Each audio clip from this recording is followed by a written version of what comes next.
Harrison Caldwell's hand came down across Zoe's face so hard she hit the parlor wall before she even registered the pain.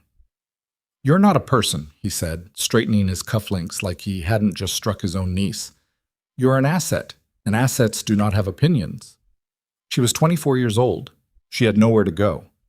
And she had exactly one way out. If the story of a woman who ran toward a stranger to escape a monster she called family, and the quiet man who chose to stand between her and everything coming after her, if that story is the kind that keeps you up at night, then subscribe to this channel and ring that bell, because we have more coming that you won't want to miss. Drop a comment with your city and country so I can see just how far this story has traveled. Now let's begin. The letter from the Bridgewater Correspondence Agency arrived on a Tuesday in late March, which Nathaniel Reed later decided was either the best or worst thing that had ever happened to him, depending on the day you asked. He hadn't gone looking for a wife. That wasn't quite the truth, but it was close enough that he'd been telling himself that version for 3 weeks. The real version was that his neighbor, a widower named Orrin Flagg, who ran cattle 2 miles east, had mentioned over a fence post that he'd written to one of those agencies and gotten himself a fine woman from Ohio who made biscuits that could make a grown man weep. Nathaniel had laughed, gone home, sat down at his table in the silence that had followed him around for 8 years, and written a letter. He was 41. His hands were the kind of rough that didn't soften anymore, regardless of weather or season. He owned 112 acres in the Bitterroot Valley, a good well, a barn that had survived 2 hard winters, and a house that was technically a cabin if you were being honest, which Nathaniel mostly tried to be. He had 6 horses and no debt, and nothing wrong with his life by any practical measure. The silence, though. The silence was something else. He'd described himself in the letter the only way he knew how, plainly. Rancher. Widower, though that word always sat wrong because Margaret had died in the 2nd year of their marriage, before either of them had really had time to build something. Quiet, not prone to drink, looking for a woman willing to build something slow and honest. He'd sent the letter to the agency and thought maybe nothing would come of it, and had spent 2 weeks doing exactly what he'd done for 8 years, working, eating alone, going to bed tired. The response came from a woman named Zoe Caldwell, and the first letter she sent was careful, formal. She wrote that she was 24, that she had grown up on a farm in Pennsylvania before moving to Boston, that she knew livestock and gardens and hard work, and would not be frightened by any of those things. She did not say much about herself beyond what was useful. He wrote back. She wrote again. This went on for 6 weeks. He had not known what to make of her exactly. She answered his questions thoroughly, but never quite extended herself beyond them. When he asked what she was hoping for, she wrote safety, honesty, and enough room to breathe. It struck him as an odd answer for a woman describing what she wanted in a marriage. He thought about it for 2 days before he decided that maybe it wasn't odd at all. Maybe it was the most honest answer he'd ever gotten from anyone. He sent the stage fare in April. He told her he would meet her at the depot in Harlan's Creek on the 14th of May. He spent 3 weeks making the cabin less embarrassing. He fixed the step that had been loose since autumn. He bought a second pillow. He wasn't sure what else a woman would need, so he asked the proprietress of the dry goods store, a woman named Mrs. Atchison, who handed him a list with the efficiency of someone who had been waiting for this exact conversation. He bought curtain fabric and a proper wash basin and a mirror with a wooden frame, and felt foolish the whole time, and bought them anyway. On the morning of the 14th, he dressed in the best shirt he owned and drove his wagon into town and told himself he was not nervous, which was a lie, but a manageable one. The stage from Billings came in at 11:30. It was 20 minutes late, which gave Nathaniel time to stand beside the depot platform long enough that 3 different men he knew walked past and noticed, and he knew it would be around town by supper time. He didn't especially care. He'd spent 8 years being the subject of quiet concern from people who thought it wasn't natural to live so alone. Let them find something else to talk about. He heard the stage before he saw it, the rattle and clatter coming up the main street, and he straightened, and then the coach rolled to a stop and the door opened and a woman climbed down. He recognized her as the one he was waiting for because there was no one else on the stage, and also because of the way she moved. Careful, controlled, like someone who had learned to take up as little space as possible. She was slight, dark-haired, wearing a traveling dress that had been good quality once. She had a single bag. She also had a bruise along the left side of her jaw that was 3 or 4 days old, fading from purple into yellow at the edges, and a cut above her cheekbone that someone had tried to clean up but hadn't managed entirely. Nathaniel stood very still. She spotted him, or spotted the only man standing in front of the depot holding his hat, which amounted to the same thing, and she walked toward him with her chin up in a way that he understood immediately was not confidence so much as determination. There was a difference. He'd seen it in men who were afraid but weren't going to show it, and he recognized it now. She stopped 2 feet in front of him and said, "Mr. Reed?" "Miss Caldwell." He looked at her face. He didn't look away from it. He figured she'd had enough of people pretending not to see. "You want to tell me what happened, or you want to get your bag first?"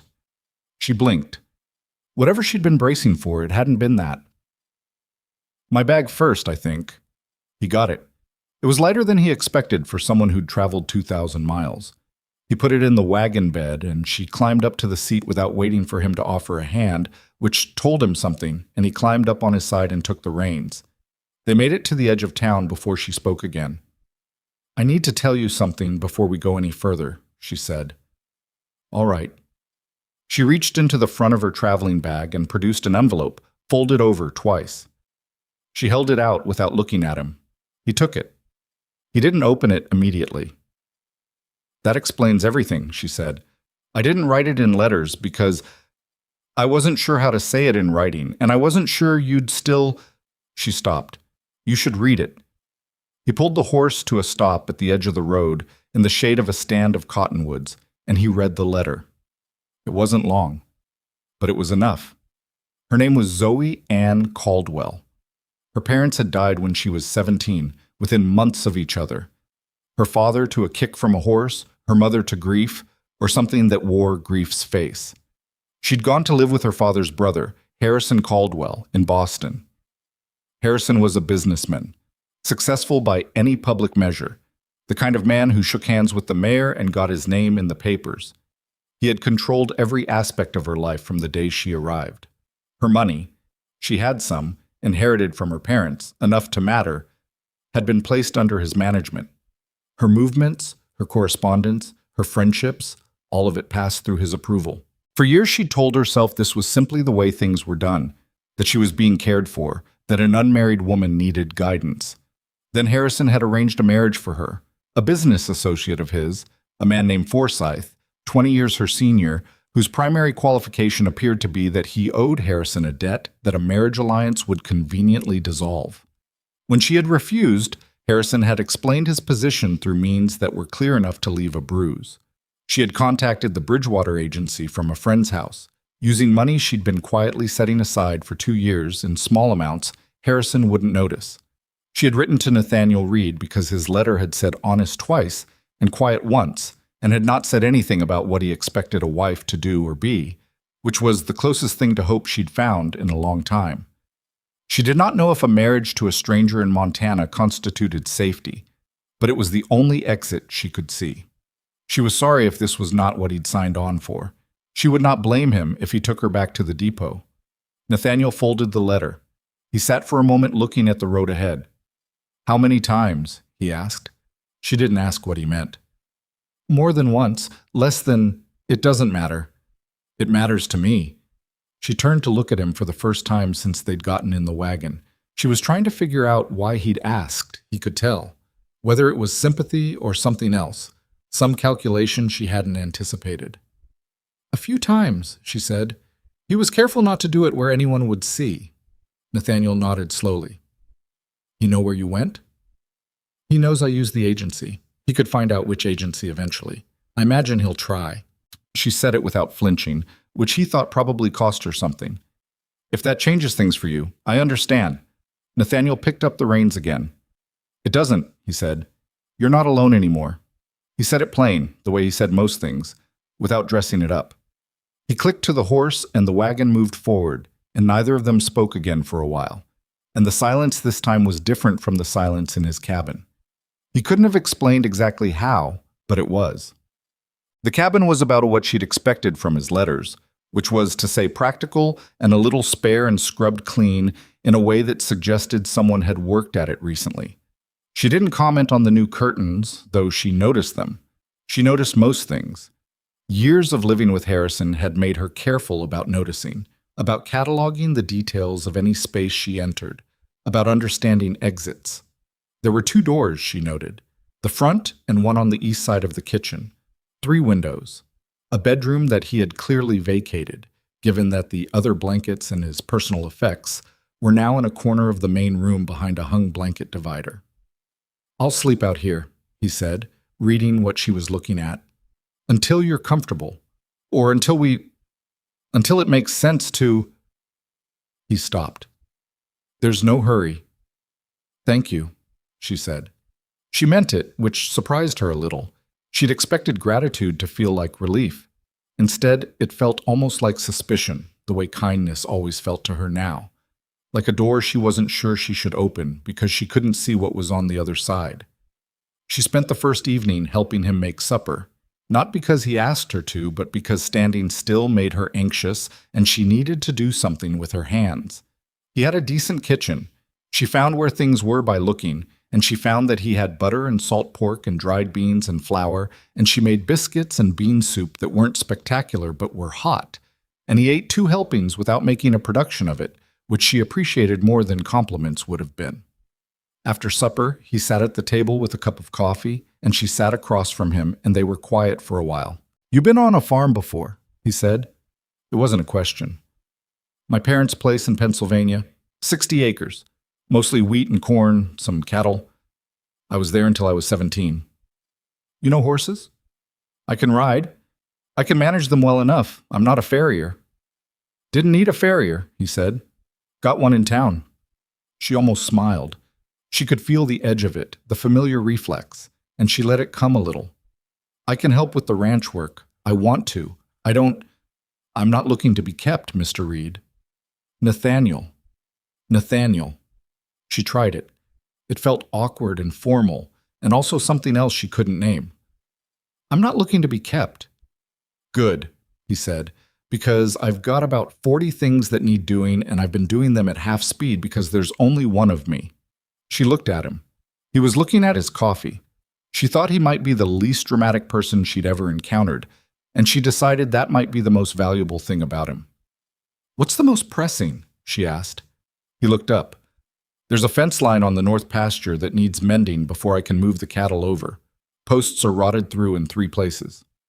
Can we start tomorrow?" He nodded, and she saw something in his expression shift. Not quite surprise, but a small readjustment. Like a man who'd expected one thing and gotten something else and was updating his understanding in real time. "We can start tomorrow," he said. Basham. She slept badly the first 2 nights, which was nothing new. She'd been sleeping badly for years, but on the 3rd night she slept until the light came gray through the new curtains, and she lay still for a moment trying to identify the feeling that had woken her, and she realized after a moment it was just silence. Not the hostile listening silence of Harrison's Boston house, but something different, the quiet of a place where no one was watching her. She got up and made coffee before Nathaniel was awake, and when he came out from behind the blanket divider, he stopped at the smell of it and said, "Huh," as though he'd forgotten what that was like. And she thought that might have been the most telling thing he'd ever said. They worked the fence that day and the day after. She wasn't afraid of the work. Her body remembered it, even if years in Boston had softened her a little. She could hammer a post straight, and she could haul wire, and she could tell a rotted post from one that just needed resetting by the sound it made when you tapped it. Nathaniel watched her for about half a day, and then stopped watching her and started just working alongside her, which was the closest thing to acceptance she'd gotten from anyone in a long time. By the end of the 2nd day, she had blisters on both palms, and a satisfaction in her chest that she hadn't felt since she was 17 years old, working her father's fields. "You're going to be sore tomorrow," he said, looking at her hands when they were packing up. "I know." She flexed her fingers. "Worth it." He handed her his work gloves without comment. They were too large by a considerable margin. "I'll get you your own," he said. "Should have thought of it before." "You didn't know I'd be doing fence work." "Should have figured," he said, and there was something in his voice that wasn't quite a compliment but was in that direction, and she took it. The thing she hadn't told him in the letter, The thing she hadn't told anyone, because it changed the shape of everything, was the inheritance. Her parents had been careful people. Careful, modest, and not without means. When they died, they had left Zoe just over $9,000, held in an account at the First Agricultural Bank of Philadelphia. They had meant it to be hers outright. They had written it clearly in their will.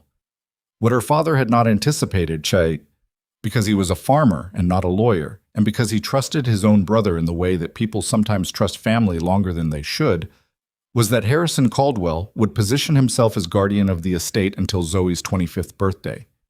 It had seemed like a formality at the time. Zoe had been 17, Harrison had paper-thin reasons and a good lawyer, and the court had seen no reason to look closely. Harrison had not stolen the money outright. That would have been too simple, and Harrison did not do simple things. What he had done was manage the account in ways that generated fees, commissions, losses on investments that he made the decisions on, such that 7 years later the $9,000 had become closer to $6,000, and the trajectory was clear if you knew how to read it. He needed her married to Forsyth before she turned 25. Forsyth would take over management of the account under the terms of their marriage agreement, terms that Harrison had drafted himself, naturally, and by the time Zoe understood what had happened, there would be nothing left and no legal standing to argue it. Her 25th birthday was in September. It was now May. She had 4 months, which was why she'd answered Nathaniel's letter the moment she found it, why she'd moved fast, why she'd taken a risk on a man she'd only met in letters. A legal marriage made in another state complicated Harrison's plans considerably. She was not naive enough to think it stopped them entirely. She told Nathaniel on the 6th day. She had been building up to it, telling herself she needed to find the right moment, but the truth was, there was no right moment for a thing like this. He deserved to know. She sat down across from him at the table after supper and she told him all of it. He listened without interrupting, which she hadn't been prepared for. Harrison interrupted constantly, as a mechanism of control. Other men she'd known talked over her to show they'd understood before she'd finished. Nathaniel sat with his coffee and let her speak until she was done. Then he said, "The man in Boston, he knows the name of the agency?" "Yes." "He'd have to find out which letters were sent to Montana. There were probably others." "There were. But I told my friend Clara, the woman who helped me, I told her not to hide it if he asked. I didn't want to give him a reason to make trouble for her." She looked at her hands. "He'd find out eventually anyway. Harrison is very good at finding out things." "So he knows you're in Montana." "Most likely by now." Nathaniel turned his coffee cup around in his hands, the way he did when he was thinking. What does he need to do this? To make his plan work? "He needs me unmarried and in his custody, or married to Forsyth. If I'm legally married to someone else," she paused. "It doesn't solve everything. He could still challenge the marriage. He has lawyers." "Do you have a lawyer?" She blinked. "No. There's one in town. Fellow named Barstow. He's not fancy, but he's sharp." He looked up. "Your money, your parents' money. Is there a record of the account? The original will, the original terms?" "My friend Clara has copies. Harrison doesn't know she made them." He nodded slowly. "All right. Nathaniel." She waited until he looked at her. "He's going to come. I know how he operates. He'll wait until he's certain where I am, and then he'll come, and he'll try to make you look like something you're not, and me look like something I'm not, and he'll have papers and legal language, and—" "I know the type," Nathaniel said. He said it quietly, without heat, and she believed him. "My father sold land to a man like that once. Didn't end well." "What happened?" "Took 10 years and most of what my father had left." He paused. "But the man lost in the end. Those men always need everything to go exactly right. Usually something doesn't." She looked at him. This quiet man with his honest face and his work-roughened hands and his complete absence of anything like pretense. And she felt something shift in her chest that she didn't entirely know how to name. Not love. Not yet. Something quieter than that, and maybe more durable. "He's going to try to make you regret this," she said. "Helping me." "Maybe." He picked up his coffee again. "He hasn't tried yet." Well, the wedding happened on the 16th of May, 2 days after she arrived. It was a practical arrangement.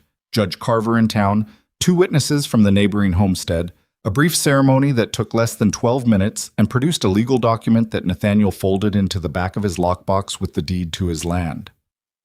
There was no celebration. Nathaniel asked if she wanted one, and she said no, and he accepted that without argument, which was one more thing she filed away about him. That evening, she wrote to Clara in Boston and told her she was married and safe, and asked her to keep the copies of the will and the bank documents somewhere Harrison couldn't find them. She wrote the letter twice, burning the first draft because she'd said too much about how frightened she still was, and that wasn't what Clara needed to carry. She sent the letter, and she stood at the window of the cabin in the last of the daylight, and she thought about her uncle sitting in his office in Boston, reading her absence like a page of a ledger, calculating. He would come. She knew it with the certainty of someone who had spent 7 years learning how Harrison Caldwell's mind worked. The question was what they would do when he did. Outside, she heard Nathaniel finishing up in the barn, the sounds of buckets and latches, and the low murmur he used when he talked to the horses. She stood at the window and listened and told herself that 4 months was enough time to prepare, if they were smart. She told herself that. She almost believed it. The letter from Clara arrived on a Thursday, 3 weeks after Zoe had sent hers, and it came tucked inside a package of dried herbs that Clara had addressed to Mrs. Z. Reed in a handwriting that was deliberately unremarkable, the kind of penmanship designed not to attract attention. Zoe read it twice at the kitchen table while Nathaniel was out checking the north pasture. Clara wrote carefully, the way people write when they know their words might be read by the wrong person first. She said that the herbs were from her garden, and she hoped Montana agreed with Zoe's constitution. She said that the weather in Boston had been unpleasant lately, a word she underlined once, which was their agreed-upon signal for he is looking. She said that a mutual acquaintance had been asking after Zoe's whereabouts with considerable interest, and that she, Clara, had told him only what she had to, that Zoe had gone west. She had not mentioned the agency by name. She had not mentioned Montana. She had, however, mentioned that the mutual acquaintance had subsequently visited the agency offices on Tremont Street, and that he had come away looking like a man who had gotten most of what he wanted. Zoe set the letter down on the table. She pressed her palms flat against the wood and breathed. Most of what he wanted, which meant Harrison knew where she was. It was only a matter of time before most became all, and all became a knock on the cabin door. She folded the letter and put it in the small tin box she kept under the floorboard beside the bed, a habit she'd developed in Boston, keeping things Harrison couldn't easily find. Then she went outside and stood in the yard and looked at the mountains in the distance, and told herself she had known this was coming, had been planning for it, and that the cold feeling working its way up from her stomach was just information, not catastrophe. She was still standing there when Nathaniel came back from the pasture. He read her face before she said a word. That was another thing she was learning about him.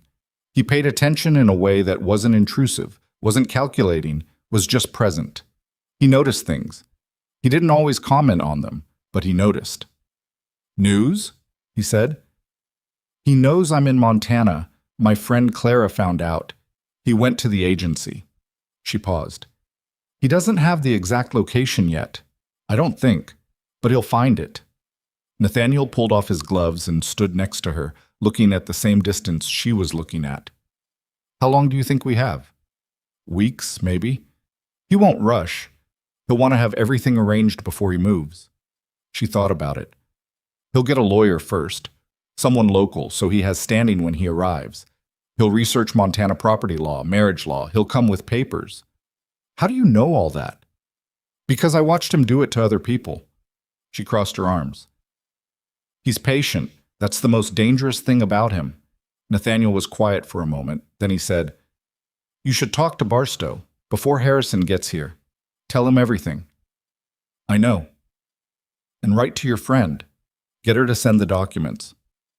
"I already wrote her after we were married. She knows to send them to—" I gave her the address of the dry goods store in town. Mrs. Atchison holds mail for people sometimes. He turned to look at her then, and she could see him reassessing again, that quiet recalibration she'd noticed before. "You already set that up." "Before I left Boston." She met his eyes. "I told you, I'm not looking to be kept." He almost smiled. Not quite, but almost. "No," he said. "You're not. He put his gloves in his coat pocket. I'll go with you to see Barstow tomorrow. You don't have to. I know I don't have to. He turned back toward the barn.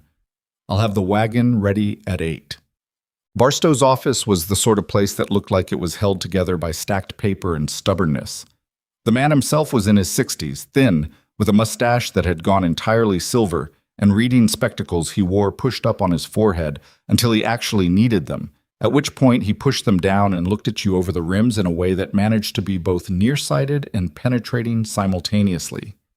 He listened to everything Zoe told him without writing anything down, which made her nervous until she realized he was one of those people whose memory was sharper than their note-taking.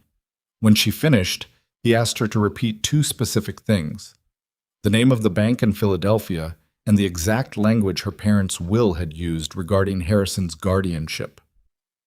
The language was standard appointment language, she said.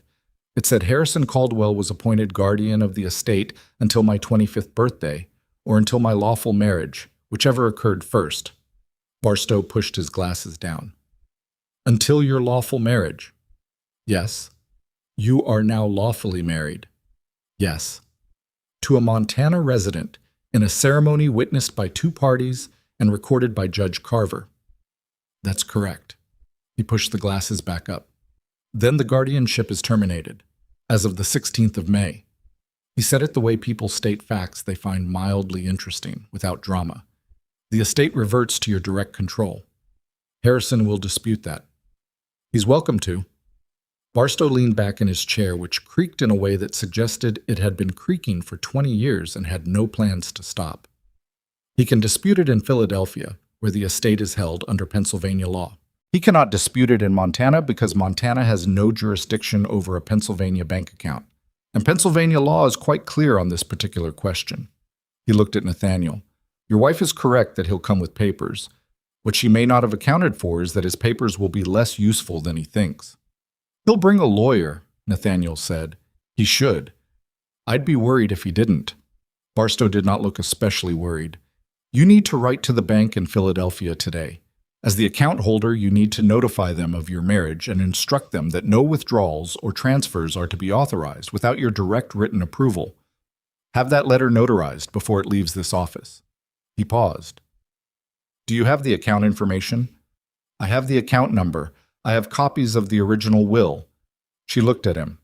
My friend in Boston is sending the originals. When they arrive, send them directly to me.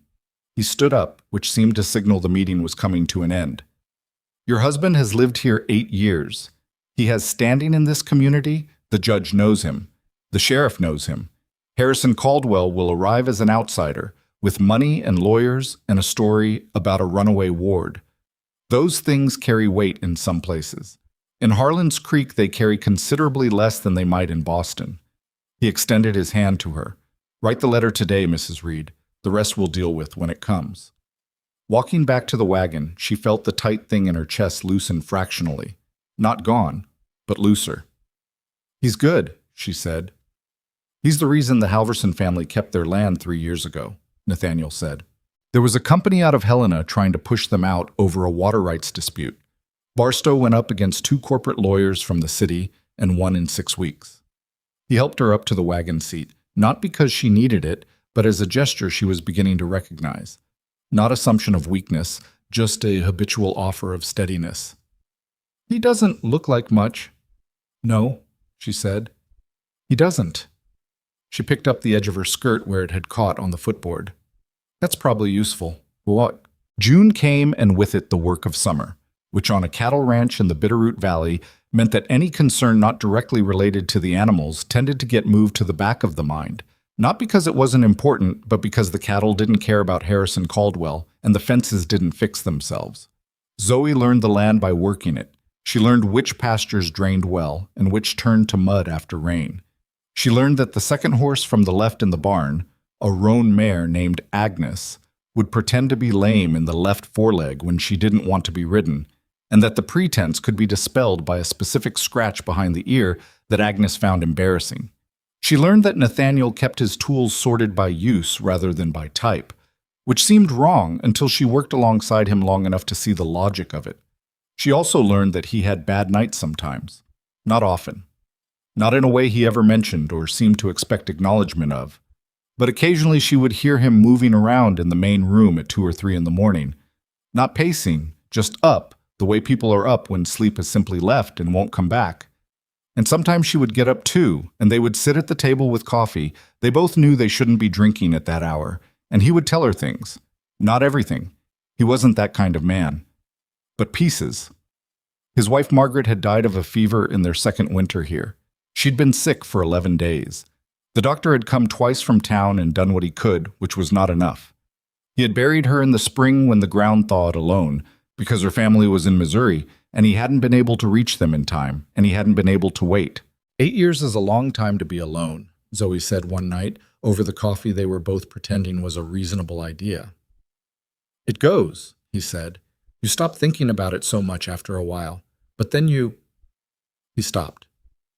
You hear yourself talking to the horses, and you realize how long it's been since you said anything that mattered to anyone.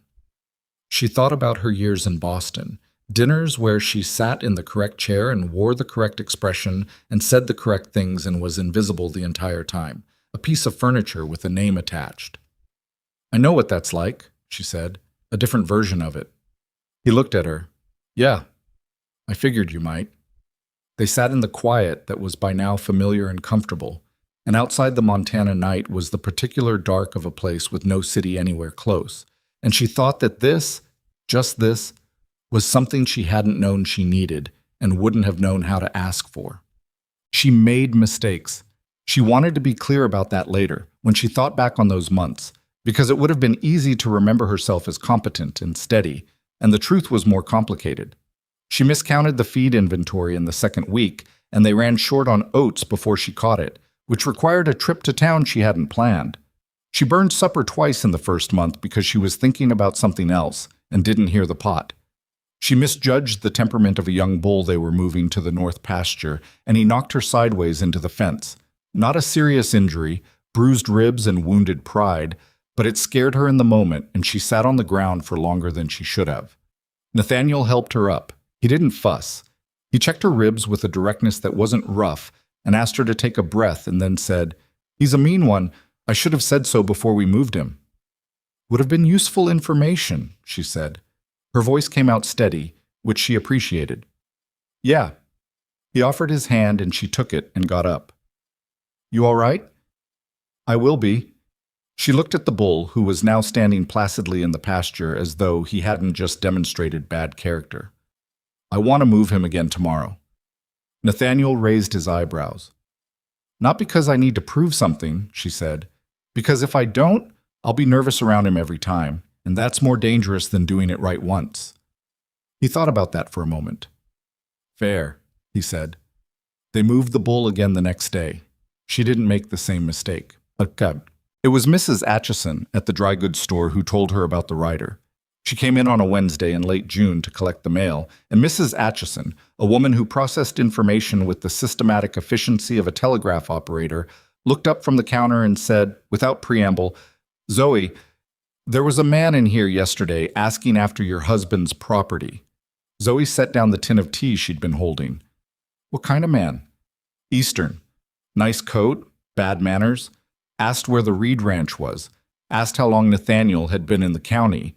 Asked whether there were any disputes on the property." Mrs. Atchison delivered this information with the particular precision of someone who had memorized the exact words. "I told him I wasn't in the business of discussing my customers' affairs. He thanked me in a way that made clear he didn't actually think I'd been helpful, and he left." "Did he give a name?" "Hargrove. Said he was an attorney from Billings." Billings. Not Boston. Harrison had hired locally, just as she'd predicted, which meant Harrison himself wasn't here yet. He'd sent the scout first. "Thank you," Zoe said. She managed to keep her voice even. "Thank you for telling me." "I've known Nathaniel Reed for 6 years," Mrs. Atchison said, and her voice had the particular quality of a woman who has decided something. "Whatever that man is here for, I don't think it's in Nathaniel's interest. Or yours." She reached under the counter and produced a small stack of mail, including a heavier envelope that Zoe recognized by the handwriting as Clara's second letter. "Your mail came." Zoe took it. I need to get to Barstow. His office opens at 9. I know. She was already moving toward the door. Mrs. Atchison, if he comes back, I'll send my boy over to the ranch, the woman said, as though it had already been decided. Barstow looked at the news the way he looked at most things, with the reading glasses pushed up and a very slight adjustment in posture that was his version of concern. Hargrove, he said, from Billings. He said the name like he was tasting it. I know of him. He does work for out-of-state interests that need local representation. Mining companies, land speculators, that sort of thing. He paused. He's competent. Meaning he can make trouble. Meaning he can file paperwork and ask the right questions and get people talking without realizing they're talking. He's a gatherer. Barstow set his glasses down on the desk. Did the documents arrive from your friend in Boston? This morning. She laid Clara's envelope on the desk. The original will, the account records, a notarized affidavit from Clara describing what she witnessed in the household. Clara had written a separate letter inside the envelope, shorter than the first and less careful. He came to my house, she'd written. He didn't touch me, but he stood very close and he asked where you were, and I said I didn't know. He didn't believe me. I don't know how long I can pretend. Please be careful, Zoe. Please be all right. Zoe had read that part 3 times. She'd written back the same morning. You've done everything right. Don't carry it anymore. I'm going to be all right. She almost believed it when she wrote it. That was close enough. Barstow examined the documents with the care of a man who understood their weight. He was quiet for several minutes. Then he said, These are excellent. The original guardianship language is unambiguous, and the account records show a pattern of management that a Philadelphia court would find interesting, to say the least. He set them down. I need to contact an attorney in Philadelphia, a colleague. He can file a motion to have the account formally transferred to your control and flag the management fees for review. He looked at her over the rims of his glasses. That review could become uncomfortable for your uncle. Meaning criminal? Meaning potentially. I wouldn't want to promise you that. He leaned back. What I can promise is that if Harrison Caldwell arrives here intending to drag his niece back to Boston by the authority of a terminated guardianship, he's going to have a very bad week. Nathaniel, who had been sitting beside her without saying anything for the last 20 minutes, said, What do we need to do right now? You need to go about your lives normally, Barstow said. Don't look like you're preparing for a fight. Don't make statements in public about this matter. Let me do the talking with paper. He paused. And if a man named Hargrove comes to your property, you invite him in politely, offer him water, and tell him nothing. Can we do that? Nathaniel asked Zoe. I can, she said. Nathaniel nodded. Then we can. Hargrove came on a Friday. He was younger than she'd expected from Mrs. Atchison's description, mid-30s, with the kind of clean-shaved, well-fed appearance that read as professional until you looked at his eyes, which were doing constant quiet work, logging everything in the room.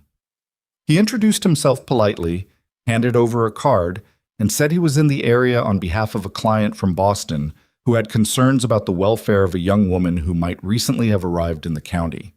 He said it like a kindness. That was the most precise thing she had ever heard Harrison's tactics described as. Nathaniel stood at the door and looked at the card and said, You want to come in? Hargrove came in. He looked around the cabin with the eyes that were logging everything, and he looked at Zoe, and she could see him identifying her, confirming her, categorizing her presentation. She'd worn her plain work dress deliberately, her hair pinned back simply, nothing about her that looked like a woman in distress or a woman hiding, just a woman who lived here. Mrs. Reed, he said, Mr. Hargrove.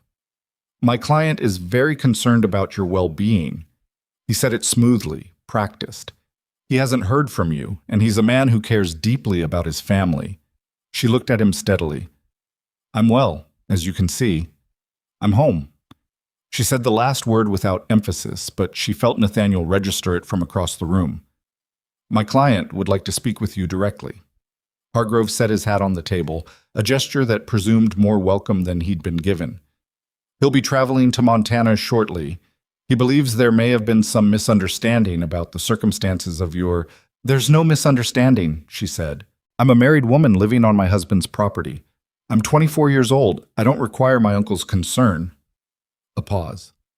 The logging eyes did more logging. Your marriage was quite sudden. It was. I was ready to be married, and Nathaniel was looking for a wife. We corresponded for 6 weeks. She folded her hands in her lap, unhurried. Is there something specific my uncle needs, Mr. Hargrove? Because I imagine you've got quite a ride back to Billings. Hargrove smiled, the kind of smile that wasn't one. He picked up his hat. He said it had been a pleasure, and he thanked them both, and he rode away down the lane in the direction of town. Nathaniel waited until the sound of the horse had faded completely. Then he closed the door and turned to her. That went better than I expected, he said. It went exactly like I expected. She unclenched her hands, which she'd held very still in her lap for the last 8 minutes. He was watching everything. He'll report everything back. Harrison will know I'm not running, I'm not frightened, I have a husband here and a home. She paused. That's good. It's good that he sees that. But it won't stop him. No. She stood up and moved to the window, watched the distant shape of Hargrove's horse diminish along the road. Nothing will stop him from coming, but the more he sees that there's nothing easy here, the more he'll rely on lawyers instead of other methods. And we're ready for lawyers. Barstow is. She turned away from the window. We have the documents, we have the marriage record, we have the law. She heard what she was saying, and heard also the thing underneath it, the thing she didn't entirely trust. That preparation and righteousness and documentation were enough, that they would be enough, that the thing that happened when the powerful decided they wanted something could be stopped by paperwork and a quiet man standing in a doorway. She wasn't certain. She'd never been certain, but she was here, and she was not alone, and those two facts were more than she'd had in 7 years. Nathaniel came to stand beside her, not touching, just present the way he did. What do you need? He asked. She thought about it. To finish the supper I started before he showed up, she said, and then to sleep. He nodded. Both of those we can do. She went back to the kitchen and she picked up where she'd left off, her hands moving through the familiar work. And outside the Montana evening came in slow and golden, and she thought about Clara in Boston and Barstow's office full of paper, and the account in Philadelphia that was now legally hers. And she thought about Harrison reading Hargrove's report and making his calculations, deciding when to come and how to come and what to say when he arrived. She thought, come then, I'll be here. She stirred the pot and didn't say it out loud because some things were better kept inside where they could settle into something solid. But she thought it and she meant it, and that was different from anything she had felt in a very long time. Harrison Caldwell arrived on a Wednesday in the second week of July, and he did not come quietly. Zoe knew before she saw him. Mrs. Atchison's boy, 13 years old, quick on a horse, came tearing up the ranch road at 8:30 in the morning with the news that a coach had come in on the Billings stage carrying a man who matched the description she'd given, along with 2 other men who didn't look like ranch hands and didn't look like travelers, and who had gone directly to the hotel without speaking to anyone. 3 of them, she said when the boy had gone. Hargrove plus 2. Nathaniel was at the table, drinking his coffee with the deliberate stillness he used when he was thinking hard. Lawyers or muscle? With Harrison, it's usually both, different men for different purposes. She sat down across from him. Her hands were steady, which surprised her a little. She'd expected to feel the old cold fear, the one that had lived in her chest for 7 years, that particular drop in the stomach she associated with the sound of Harrison's footstep on a stair. What she felt instead was something harder and less familiar. He'll go to the sheriff first. He'll present himself as a concerned family member attempting to locate a ward who left his care under distressing circumstances. He'll have papers. What kind of papers? A petition, probably. Something asserting that the marriage is invalid on the grounds that I was mentally or emotionally compromised when I entered into it, or that I was coerced. She said it flatly. He'll claim I was desperate and you took advantage. Nathaniel set down his cup. He looked at her with an expression she'd learned to read in 2 months. Not anger. Something steadier than anger. He'll say that. And he'll have a document that looks legal, and Hargrove will be there to explain the legal language in terms that sound reasonable, and Sheriff Alderman will have to decide whether to take it seriously. She looked at her hands. Alderman is a fair man. I've only met him twice, but he seems fair. The question is whether fair is enough against Harrison's kind of pressure. Alderman's known me for 8 years. I know. She met his eyes. I'm not questioning that. I'm telling you how Harrison operates, so we're not surprised by it. She paused. We need to get to Barstow before Harrison gets to anyone else. They were in the wagon and moving inside of 15 minutes. Barstow had already heard. In a town the size of Harlan's Creek, a coach carrying 3 men in good coats from out of state was noted and discussed before the wheels had stopped turning. He was standing in the doorway of his office when they pulled up, which told Zoe the same boy who'd come to the ranch had made a second stop. Come in, Barstow said without preamble. Inside he had papers on the desk that hadn't been there on their last visit. He'd been preparing. Your uncle is at the hotel, he said. Hargrove visited the sheriff's office at 7:45 this morning. I have that from Deputy Crane, who I have known since he was in short pants and who had the good sense to mention it to me. He sat down. Hargrove filed an emergency petition asserting that your marriage was contracted under false pretenses and requesting a hearing before the county judge. Which judge? Nathaniel said. Judge Carver, the same man who married you. Barstow allowed himself a small, dry expression that wasn't quite a smile. Hargrove may not have researched that particular detail before filing. Can they force a hearing? Zoe asked. They can request one. Carver will decide whether to grant it. I've already sent a message to his house. Barstow folded his hands. The petition alleges that you, Zoe, were in a state of emotional distress caused by flight from your guardian's household, that Nathaniel Reed used the correspondence agency to identify a vulnerable woman and persuaded her into a hasty marriage before she could consider her circumstances rationally, and that said marriage constitutes a form of coercion under Pennsylvania common law, which they are attempting to apply. He paused, the way he paused when something amused him at a level below expression. In Montana. They can't do that, Nathaniel said. No, they cannot. But they're betting that the language sounds authoritative enough to create confusion and delay is what your uncle needs. He needs to get past September. He looked at Zoe. Your 25th birthday. If the marriage gets thrown out before September, the guardianship would arguably reactivate under the terms of the will, yes. He would have a window of weeks in which to get you back to Pennsylvania, back under his management, and into a marriage with Forsyth before the birthday renders the entire question moot. Barstow said this clinically, as a lawyer outlines what the other side is doing, without heat. It is a narrow strategy with several vulnerable points. My job is to make those vulnerabilities visible to Judge Carver before your uncle's lawyer gets to close them. When will Carver make a decision about the hearing? Today, if I can get to him this morning. Barstow stood. What I need from both of you is to go home, stay on your property, and let me work. If anyone, and I mean anyone, including your uncle, comes to the ranch and attempts to speak with you about this matter, you tell them to contact your attorney. He looked at them over his glasses. Can you do that? Yes, Zoe said. Nathaniel nodded. Good. Barstow picked up his hat. Go home. What? They didn't go home immediately. There was feed to collect from the mill that they'd been planning to get that week, and Nathaniel said it plainly. If they changed their routines because Harrison was in town, Harrison would know he'd changed something, and changed things told a man where the pressure points were. So they went to the mill. They loaded the wagon. They stopped at the dry goods store for the flour and salt pork on Zoe's list, and Mrs. Atchison helped her with a brisk efficiency and squeezed her hand once, quickly, before she left, which was more sentiment than the woman usually displayed, and which meant something. It was outside the dry goods store that she saw him.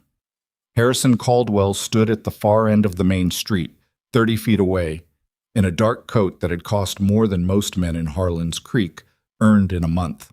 He had not changed. That was the thing that struck her first and hardest, that 7 years had not altered him in any visible way.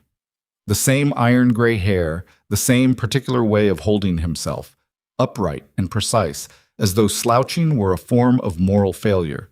He was talking to Hargrove, and then he stopped talking because he had seen her. She went still. She couldn't help it. The cold thing came back, sharp and sudden, the physical memory of what it felt like to be in a room with him, to have his attention turned toward you. Nathaniel was at the wagon. She was aware of that, aware of where he was, and the awareness helped. Harrison began walking toward her. She made herself stand where she was. She made her hands loose and her shoulders level, and she watched him come, and she thought, "You do not own me. You have not owned me since the 16th of May. He stopped 4 feet from her, close enough that she could see his face clearly, the controlled expression, the assessment running behind his eyes. "Zoe," he said. He said it like a man who has been inconvenienced, not like a man who has been worried. "Uncle Harrison." She kept her voice neutral, even. "I didn't expect to see you here." "I imagine not." He glanced past her toward the wagon and Nathaniel, who had turned and was watching now, still, with that quality he had of being completely unhurried and completely attentive simultaneously. Harrison looked back at her. "You look well enough." "I am well. I've spoken with an attorney about your situation. There are legal questions that need to be resolved." "My attorney is aware of them." She looked at him directly, which was something she had not been able to do for years in his presence. To hold his gaze without feeling the need to look away, to manage herself smaller. "If you have legal questions, contact Mr. Barstow. His office is on the main street." Harrison's expression didn't change, which was more unnerving than if it had. "You're being foolish. This man—" Another glance toward Nathaniel, this one longer and more deliberate, the look of a man appraising something he intends to dismiss. "This man doesn't know your circumstances. He can't protect your interests the way your family can." "He has so far," she said. A pause. The eyes behind the controlled expression did their work. "There's money involved, Zoe. A significant estate. You were a child when your parents died. You didn't understand what you had or how to protect it. I've spent 7 years—" "Mr. Caldwell." Nathaniel's voice from behind her, calm and clear. He'd walked over without her hearing him. He stood slightly to her left, not in front of her, not between her and Harrison, just there, level. "My wife has told you to contact her attorney. I'll ask you to respect that." Harrison looked at him. Harrison was a man who was very good at looking at people in a specific way, measuring and dismissing in the same motion, a kind of efficient contempt. He turned that look on Nathaniel. Nathaniel looked back. He didn't shift his weight. He didn't say anything else. After a moment, Harrison said, "We'll settle this in the appropriate venue." He said it to the air between them, to no one specifically, which was how he operated when he couldn't find the leverage he needed immediately.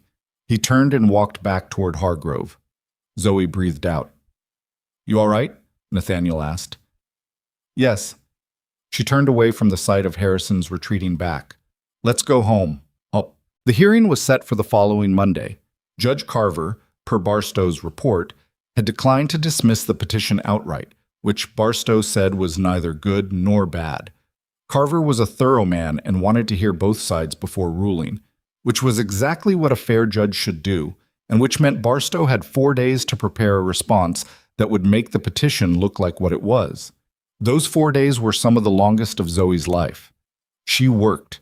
She worked harder than she had since arriving, not because there was more to do, but because work was the only thing that kept the waiting from becoming unbearable. She mended tack. She helped Nathaniel move the cattle between pastures. She reorganized the storage in the barn, a project she'd been meaning to do for weeks, and she did it with a methodical focus that left no room for the scenarios her mind kept constructing. Harrison in front of the judge. Harrison with his careful language and his expensive coat and his way of making truth sound like an unreasonable interpretation of events. Nathaniel didn't try to talk her out of the working.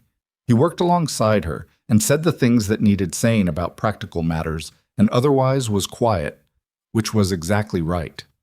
On the second night, Saturday, 2 days before the hearing, she sat at the table after supper and opened the ledger she'd started keeping for the ranch, and she said, "Can I show you something?" He came and sat across from her. She turned the ledger so he could see it. "I've been going through the feed costs and the sale records for the last 3 years, based on what you told me and what I found in the old receipts." She'd found a box of receipts and handwritten notes under the workbench in the barn, the accumulation of a man who recorded things because it was practical, but didn't have time to organize them. She'd organized them. You've been underselling the cattle. He looked at the ledger. What do you mean? The price you've been taking at market. The Billings buyers have been offering you, look. She pointed to a column she'd written. This is what you received. This is the standard regional rate for comparable animals in the same period, based on the Livestock Gazette, which Mrs. Atchison has kept issues of for 5 years. She'd borrowed the stack and gone through them the week before, not for any particular reason except that she'd been reading everything she could find to understand the ranch's position. You've been taking about 8% under market rate consistently. He stared at the column. That's what the buyer offered. That's what one buyer offered because you've been selling to the same man for 4 years and he knows you don't have time to negotiate. She sat back. If we contacted 2 other buyers before the fall sale, we could likely get closer to the regional rate. On the number of head you're moving, that's a meaningful difference over a year. He was quiet, reading the numbers. She watched him work through it. She could see it in his face, the same patient, methodical thinking she'd watched him apply to fencing problems and sick animals and broken equipment. How long did this take you? He said finally. 3 evenings. She shrugged. I was going to do it anyway. I wanted to understand the ranch. He looked up. There was something in his expression she'd learned to recognize. The recalibration, the updating. It happened less frequently than it had in the first weeks, which meant he was getting used to her, which she found she preferred. You're good at this, he said. Numbers make sense to me. They're honest. She almost said, unlike most things I grew up around. She let it go. We should talk about it after Monday. Yeah. He closed the ledger, then opened it again, then closed it. After Monday. Sunday evening, she couldn't sleep.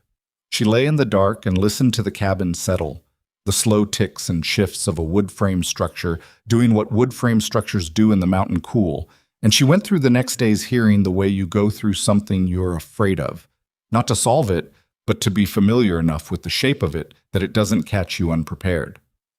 She thought about what Harrison would say.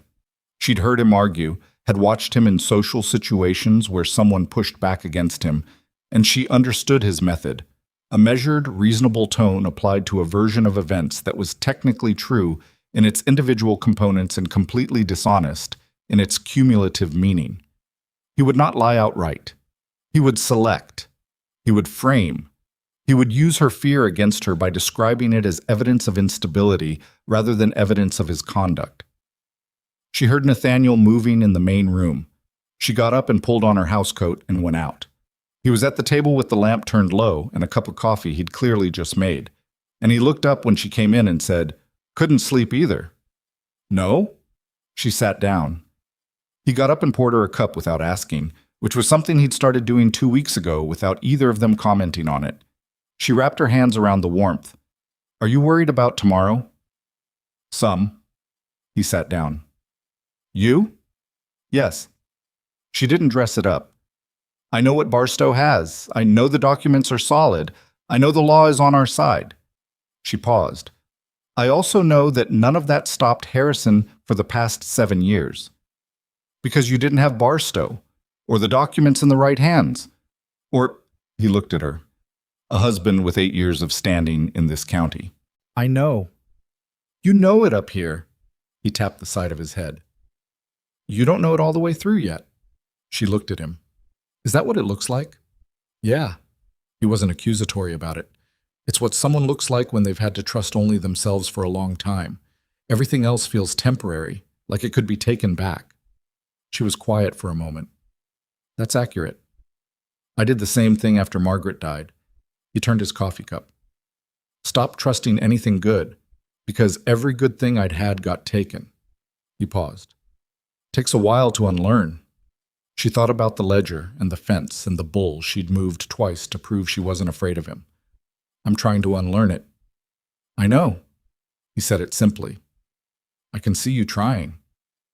They sat like that for a while, the lamp between them, the night outside, the hearing 12 hours away, and she let herself feel what she actually felt, not manageable and analytical, but genuinely frightened, and also, underneath that, something that had no business being there in the middle of this particular crisis, which was grateful.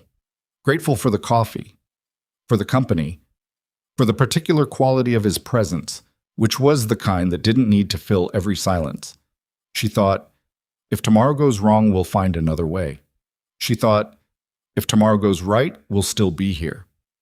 Both of those things felt true, and she held on to both of them. Monday morning arrived gray and cool, with the smell of coming rain that didn't materialize but stayed in the air all day, like a promise the sky was considering breaking. The courthouse was a single room at the back of the county building, with bench seating for 30 people and a raised desk for the judge and a railing that divided the official business from the observers. By the time Zoe and Nathaniel arrived with Barstow, there were already 15 people seated in the observer benches. She hadn't expected an audience. Barstow had. Word gets around, he said quietly as they walked in. These are people who know Nathaniel, and people who are curious about a man from Boston who comes here with lawyers. He didn't look at the benches.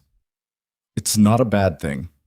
Harrison sat on the other side of the railing with Hargrove and a second man she didn't recognize, the second attorney, she guessed, the one from back east. Harrison looked at her when she entered. She looked back at him and sat down.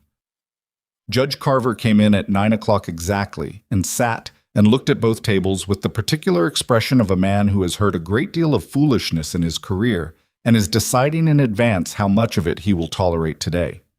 We're here on the petition filed by Mr. Hargrove on behalf of Mr. Harrison Caldwell regarding the validity of the marriage of Nathaniel Reed and Zoe Caldwell Reed, Carver said. Mr. Hargrove, you filed it. Make your case. Hargrove stood. He was well prepared and smooth, which Zoe had expected.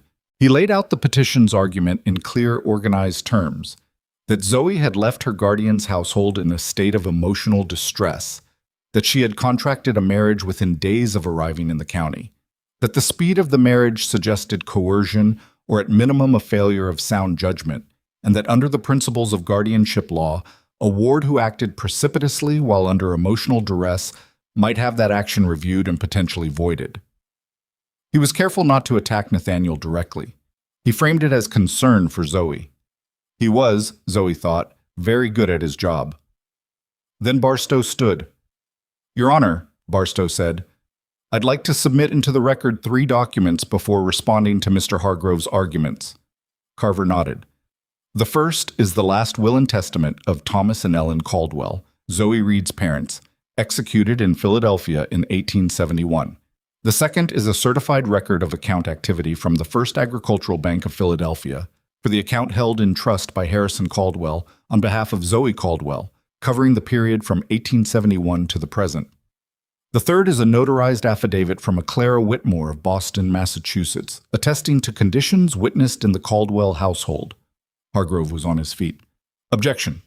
These documents have no bearing on the validity of the marriage. They have direct bearing, Barstow said, still pleasantly, on the character and motivation of the petitioner. The court will find them instructive. He looked at the judge. The will, Your Honor, specifies clearly that the guardianship of Zoe Caldwell's estate terminates upon her lawful marriage. She is lawfully married. The petition before this court is therefore moot on its face. He paused. However, should the court find it useful to understand why a young woman of sound mind and character might choose to leave her guardian's household and marry a man she met through correspondence, the account records and the affidavit provide a thorough answer. The room was quiet, in the way that rooms get quiet when something has shifted. Carver looked at the documents. He read for several minutes.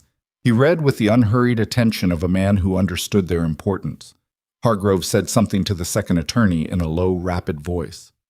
Harrison sat very still. Zoe watched her uncle's face. She had been watching it for years. She knew what it looked like when Harrison recalculated, when the arrangement he'd planned met a variable he hadn't anticipated, and he had to locate his options in real time. His jaw was set. His hands, on the table in front of him, were completely flat, completely controlled. Carver set down the documents. Mr. Caldwell, he said, looking directly at Harrison, the will in question terminates your guardianship upon your ward's marriage. She is married, registered in this county, witnessed, legal. He picked up the account records. I'm also going to suggest that a review of these account records by the appropriate authorities in Philadelphia might be a productive use of someone's time. He set them down. Petition denied. Hargrove started to speak. Petition denied, but Carver said again, with a precision that closed the subject. Court adjourned. The room came back to life around her set. Shuffling, voices, the sound of people standing. She was aware of Nathaniel's hand near hers on the table, not quite touching, and she reached over and put her hand on top of his. He turned it palm up and held on. Across the room, Harrison stood. He looked at her. Not at Nathaniel, not at Barstow, at her. And she held the look and didn't look away. And something passed between them that wasn't quite speech, but was understood by both of them. That this was not over. That Harrison did not stop at first defeats. That there would be other approaches, other lawyers, other angles. She knew all of that. She knew it clearly. She looked at him until he looked away first, and then she looked away too, and she let go of a breath she'd been holding for 7 years. All right, Nathaniel said. Yes, she said. She meant it, this time and all the way through. Harrison Caldwell did not leave Harlan's Creek on Monday. Zoe had half expected him to. A man like Harrison, denied in open court, in a room full of people who were not his people, she'd thought the humiliation alone might send him back to his hotel to pack and arrange the earliest possible stage east. That was what she'd hoped for, walking out of the courthouse with Nathaniel's hand still warm around hers and Barstow's quiet satisfaction trailing behind them like a second shadow. But Tuesday came and the hotel still had his name in the register, per Mrs. Atchison's boy, who had apparently appointed himself an informal intelligence network on their behalf. And Wednesday. And by Thursday, it was clear that Harrison was not leaving, which meant Harrison was not done, which meant Barstow's victory had been the first round of something that had more rounds left in it. He's talking to people, Nathaniel said, coming in from town on Thursday afternoon.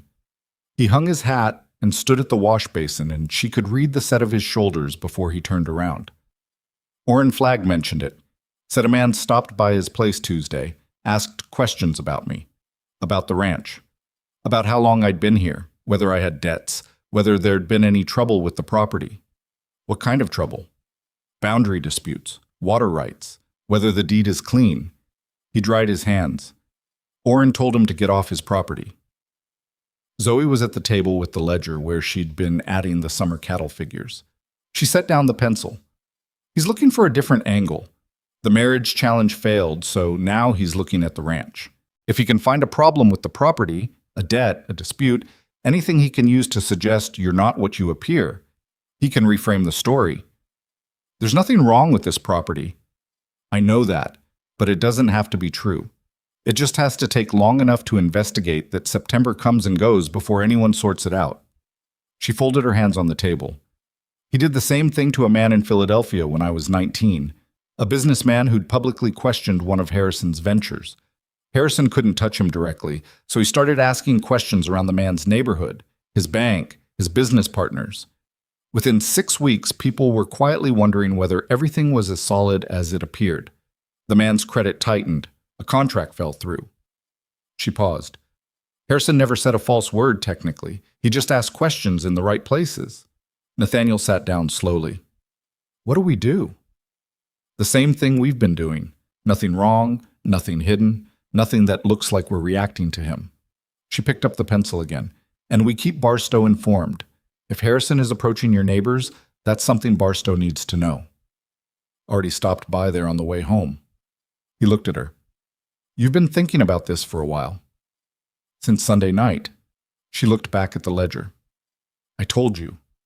I know how he operates. He was quiet for a moment. Zoe. She looked up.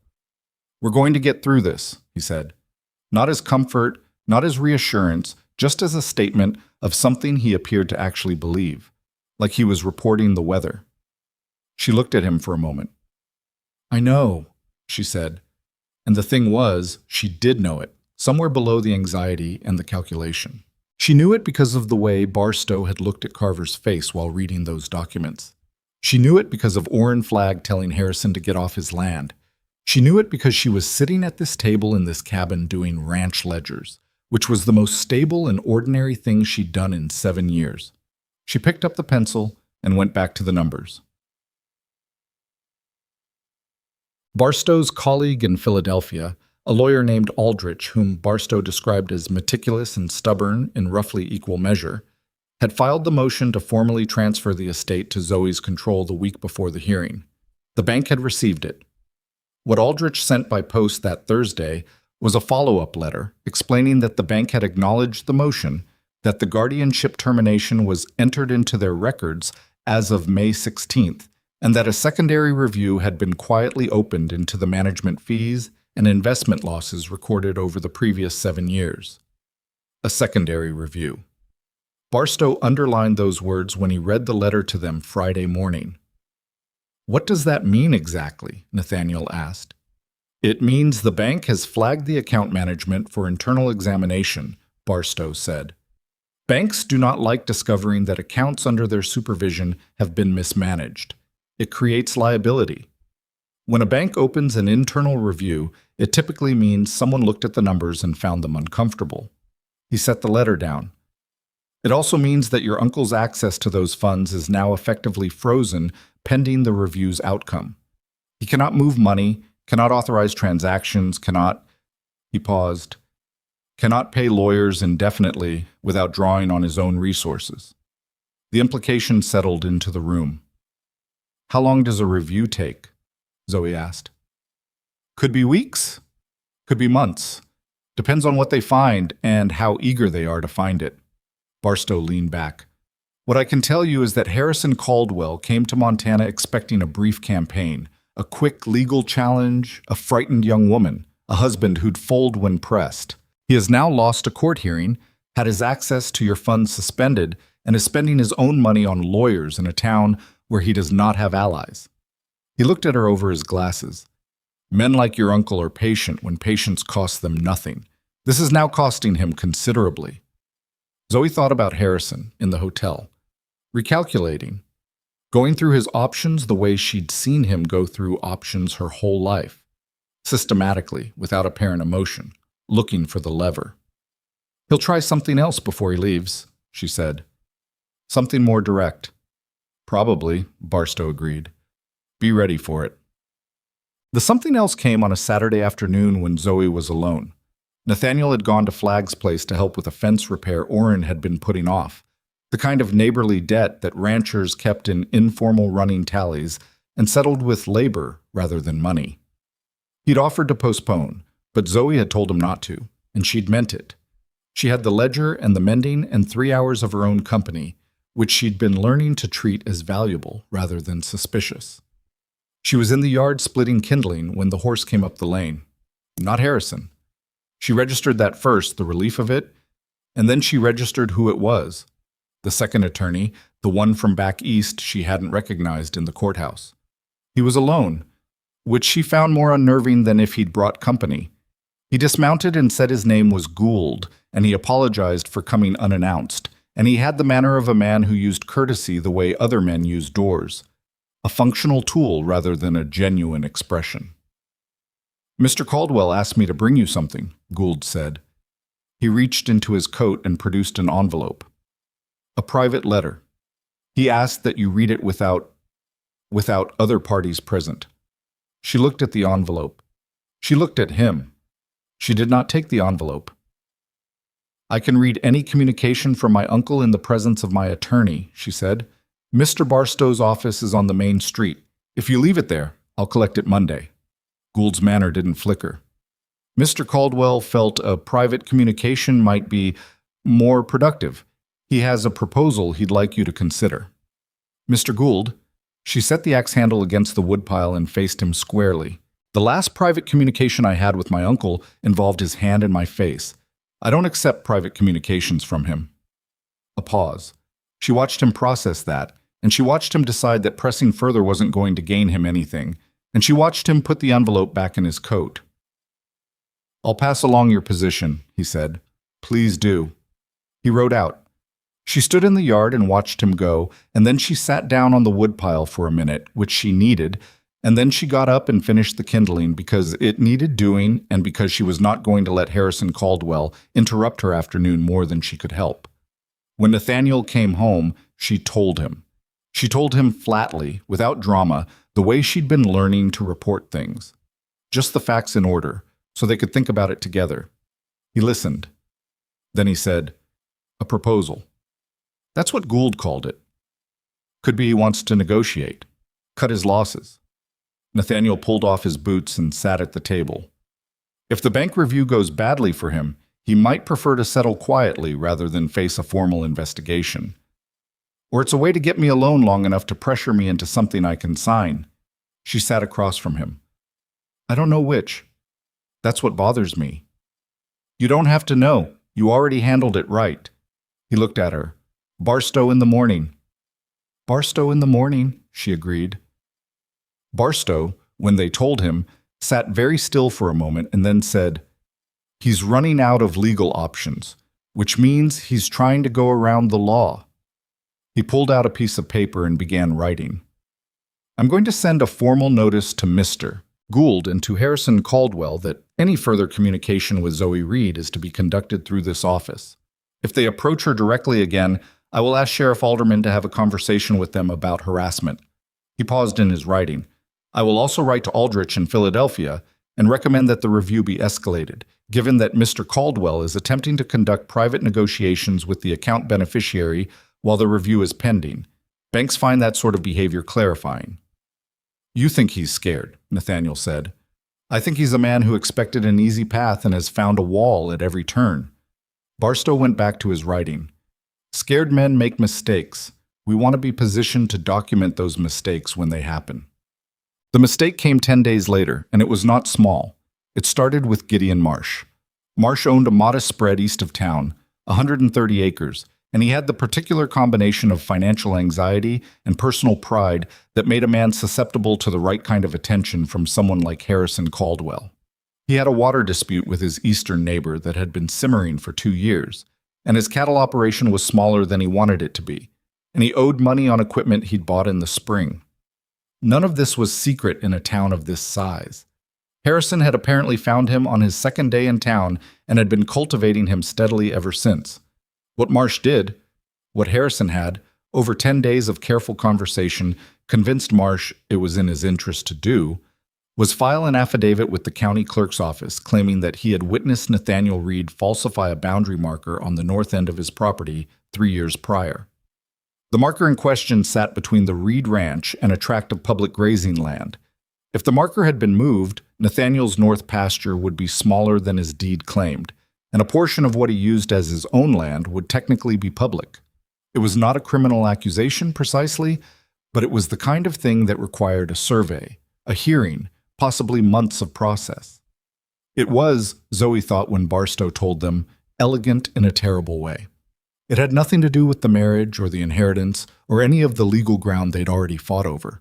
It attacked the ranch itself. Nathaniel's face, when he heard it, went through several things in quick succession. Disbelief, then something hot that he managed to bring down, then a flat, cold stillness that was in some ways more concerning. He said, I've never touched that marker. I know that, Barstow said. That marker was set by the county surveyor in 1868. Before I bought this land, I have the original survey on file. I know that too. Barstow was already looking at the papers on his desk. The affidavit is dated 3 years ago for an event Marsh claims to have witnessed. The problem is that 3 years ago, you can presumably account for where you were on most days, and you have a neighbor who filed a boundary complaint with the county in the same year, a legitimate complaint properly resolved, which means the county already has your boundary on record as correct.